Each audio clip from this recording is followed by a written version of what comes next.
मराठा आरक्षणासाठी 15 फेब्रुवारीच्या दरम्यान विशेष अधिवेशन घेतलं जाण्याची शक्यता वर्तवली जाते आहे। महत्त्वाची बातमी आपण बघतोय, आयोगाच्या सर्वेक्षणाचा अहवाल हा आठवडाभरामध्ये सरकारला सादर करावा लागणार आहे आणि आरक्षण देण्यासाठी विशेष अधिवेशन बोलावून कायदा करण्याचं आश्वासन मुख्यमंत्र्यांनी दिलेलं होतं। त्यामुळे मराठा आरक्षणाच्या संदर्भातली ही मोठी बातमी आपण बघतोय।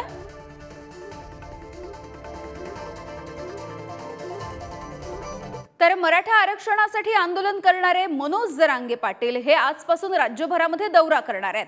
आज आळंदीमध्ये त्यांचा विशेष कार्यक्रम होणार आहे आणि आळंदी सोबतच मुंबई, नाशिक ही जी महत्त्वाची शहरे आहेत इथे सुद्धा ते दौरा करणार आहेत आणि ही जी शहरे आहेत ती पिंजून काढणार असल्याची माहिती मिळते आहे। आज आळंदीमध्ये हा कार्यक्रम होणार असल्याचं कळतंय। तर 10 फेब्रुवारीपासून पुन्हा एकदा उपोषण करण्याचा इशारा सुद्धा जरांगे पाटील यांनी दिलेला आहे।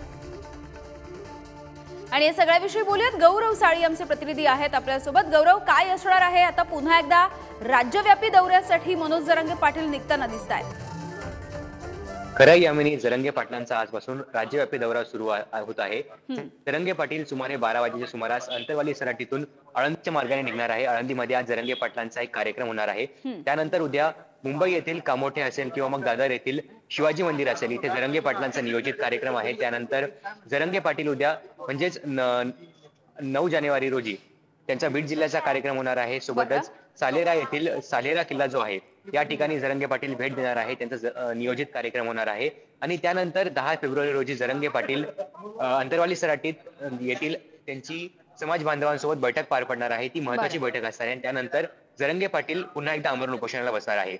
पाहायला गेलं तर जरांगे पाटलांचं हे तिसरं आमरण उपोषण असणार आहे। त्यांना वारंवार सांगण्यात येत आहे की तुम्ही आमरण उपोषण करू नका, कारण तुमची मागील उपोषणामुळे तुमची तब्येत खालावलेली आहे, त्याचबरोबर त्यांना त्रास देखील जाणवत आहे। जरांगे पाटील देखील आपल्या भाषणातून सांगतायत। यामिनी, अगदी गौरव, तुम्ही असेच सोबत राहा। खरं तर या महत्त्वाच्या बातम्या आहेत एकूणच मराठा आरक्षणाच्या संदर्भातल्या। एकीकडे मनोज जरांगेंचा दौरा, तर दुसरीकडे मराठा आरक्षणासाठी 15 फेब्रुवारीच्या दरम्यान अधिवेशन घेण्याची शक्यता बोलली जाते।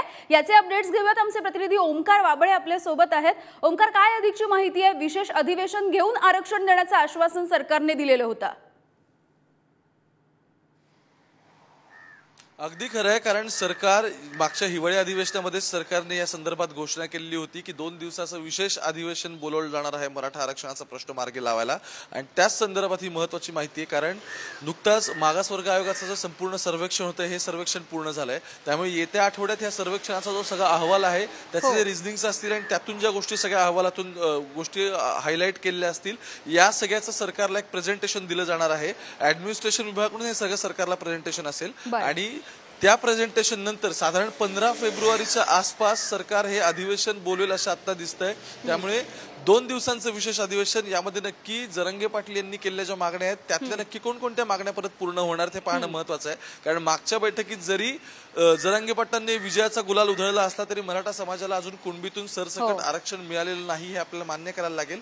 त्यामुळे 10 तारखेपासून ज्यावेळी जरांगे पाटील जर पुन्हा एकदा या सगळ्या आरक्षणाच्या संदर्भातलं जर समजा ते उपोषण करणार असतील, याचं हत्यार ते उपसणार असतील, तर त्याला काउंटर करण्यासाठी सरकारकडे आता आणखी एक रणनीती तयार असणं आवश्यक आहे। आणि त्याच पार्श्वभूमीवरती जी आधी घोषणा केली होती तीच एक्झिक्यूट करण्याचा प्रयत्न सुरू असं दिसतंय। अगदी धन्यवाद ओमकार आणि धन्यवाद गौरव, तुम्ही ही सगळी सविस्तर अपडेट पोहोचवली यासाठी।